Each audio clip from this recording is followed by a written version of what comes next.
Hello everyone, welcome back to my YouTube channel. So in this video we are going to discuss about cache and persist. So basically when to use, when to not use cache and persist in our pipeline. So even though in Palantir Foundry it is not required always to write it down cache or persist.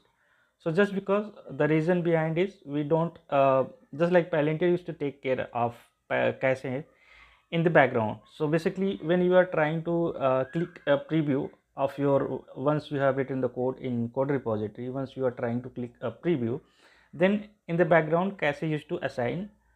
So once that preview has been completed, the memory, cache memory will be released. Okay, so that is the basically one thing always used to take care in the background. That is one thing. Second thing, why when to use, right? So whenever we are trying to write it down, a code, just like logic we are write, that is complex logic and a particular data frame, basically we advise to use whenever you are trying to use multiple actions on a particular data frame, right?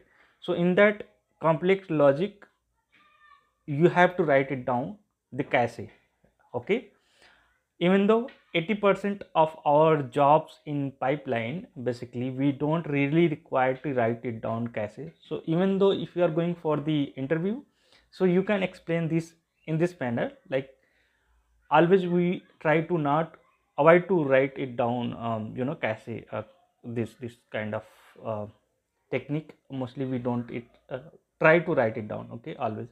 So only condition when we have very complex logic and multiple action has been performed on a particular data frame, so at that moment only you have to just write it down cache. Okay, otherwise 80% time we don't really require to write it down the you know cache and persist kind of concept.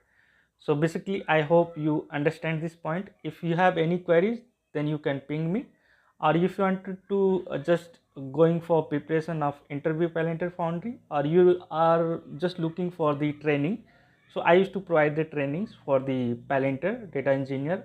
So if you are interested, then you can ping me, I'll be just training you in that field. Okay, so thank you for watching this video. Bye bye, take care.